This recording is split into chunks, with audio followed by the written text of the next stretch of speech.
अरे बाप रे, ये तो सांप है, दूध पी रही है। जरा सा भी हिले तो मुझे डस लेगा। हे भगवान, मेरी रक्षा करो।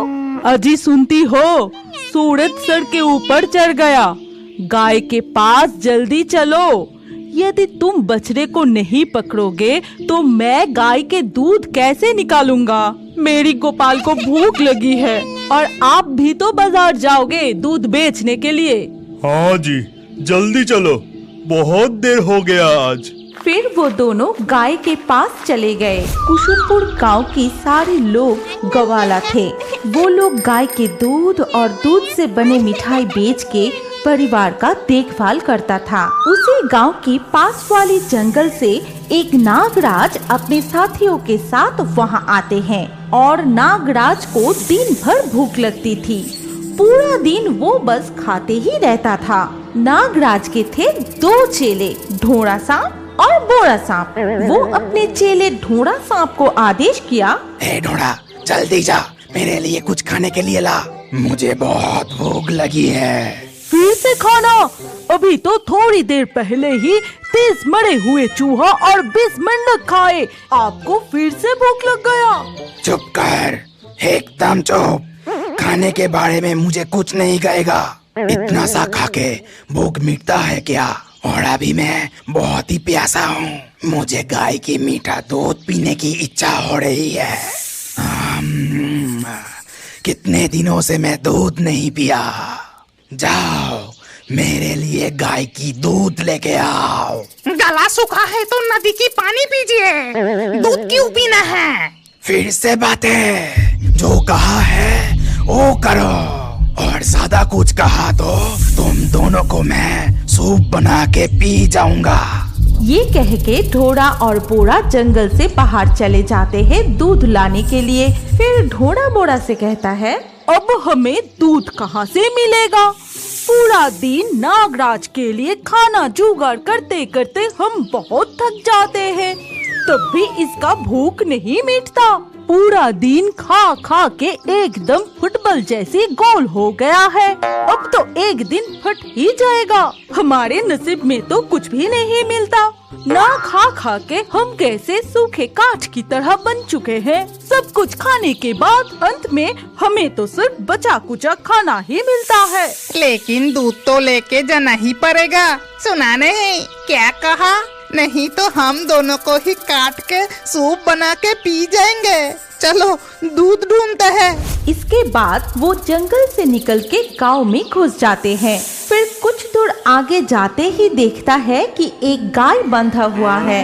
वो देखो बोरा, एक गाय बंधे है, चलो देखते हैं उसके पास दूध मिलता है कि नहीं। फिर वो दोनों गाय के पास जाके अपने मुंह से गाय के दूध निकलने लगे और वो देख नीना गाय डर से बिल्कुल ना हिले, चुपचाप खड़ी रही। ऐसे हालात में वो दो सांप दूध निकलते ही गए। तभी नीना मन ही मन बोली, अरे बाप रे, ये तो सांप है, दूध पी रही है।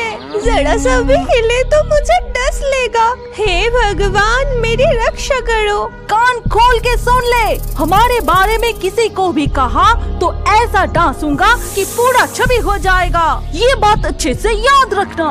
इसके बाद सारे दूध निकल के वो दोनों वहाँ से चले जाते हैं। जाके नागराज को दूध खाने के लिए देते हैं। वो दूध पी के कहा, बहुत स्वादिष्ट है, ये दूध पी के बहुत मजा आया। कहाँ मिला ये दूध? ये दूध पास वाले गांव से लेके आए हैं। वाह, बहुत ही बढ़िया। कान खोल के सुन लो, कल से मेरे लिए यही दूध लेके आना पड़ेगा। ये कह के नागराज सारे दूध पी जाते हैं, लेकिन ढोड़ा और बोरा के भाग में कुछ नहीं मिला। इसके कुछ देर बाद गोपाल की माँ गाय के पास जाते हैं दूध निकलने के लिए, लेकिन नीना गाय एक बूंद भी दूध नहीं दे रही है। पर कुछ दूध जमीन पे गिरा था। अरे नीना, आज तेरा क्या हुआ? एक बूंद भी दूध नहीं दे रही है। मेरे गोपाल कब से भूखे हैं और गोपाल के पिताजी को भी तो दूध लेकर बेचने जाना है ना। पर नीना एक बूंद भी दूध नहीं दे रही है। वो सिर्फ डर से चुप खड़ी रहती है। तो क्या बछड़े ने सारे दूध पी लिया? लेकिन वो तो बाहर बंधे हुए हैं। क्या हुआ कौन जाने। गोपाल की माँ खाली बाल्टी लिए निकल जाती है और सारी घटना गोपाल के पिता को बताए। ये सब सुन के गोपाल के पिता ने कहा, लगता है आज उसकी तबीयत खराब है, इसीलिए दूध नहीं दिया। फिर बाजार में क्या बेचने जाए। अगले दिन सुबह होते ही ढोड़ा और बोरा साहब दूध लाने गांव में आते हैं। इस बार वो और कुछ गाय की दूध चोरी करके नागराज को देता है और मीठा दूध पी के नागराज तो बहुत खुश हुए। मगर ढोड़ा और बोरा साहब बहुत गुस्सा करते हैं क्योंकि नागराज उन्हें एक बूंद भी दूध नहीं देते थे। इधर गोपाल की माँ अगले दिन गाय के पास जाके देखती है कि नीचे कुछ दूध गिरा है और नीना एक बूंद भी दूध नहीं दे रही है। फिर से वो खाली बाल्टी लिए वापस चली आती है। आके गोपाल की पिता से कहती है, सुनते हो, क्या सच में नीना को कुछ हुआ है कि बात कुछ और है? ये क्या बोल रहे हो? क्या हो सकता है? हाय हाय हाय, तुम्हारा दिमाग क्या पूरा सड़ गया है?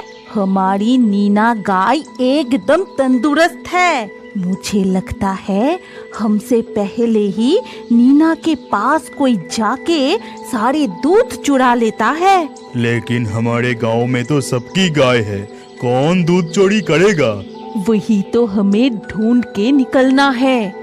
अच्छा, तुम जाओ और जाके देखो तो गांव की और भी कोई गाय दूध देना बंद कर दी है क्या? फिर समझ आएगा कि असली कारण क्या है। गांव के सारे लोग इस बात को लेकर परेशान थे क्योंकि गांव की और कुछ गाय भी दूध देना बंद कर दिए थे। ये कौन सा मुसीबत आ खड़ा है? हमारा तो अच्छा ही चल रहा था, ना जाने कहां से ये चोर आ गया। हारू, अब क्या किया जाए? ये तो मुझे पता नहीं, मेरी पत्नी को सब पता है, उसकी दिमाग बहुत तेज है। चलो हम सब जाके पूछते हैं हमें क्या करना चाहिए। इसके बाद सब मिलके हरू की पत्नी के पास जाते हैं और हरू की पत्नी सबको चोर पकड़ने की तरकीब बताती है। सुबह होने से पहले सब लोग अपने अपने गाय पे नजर रखते हैं।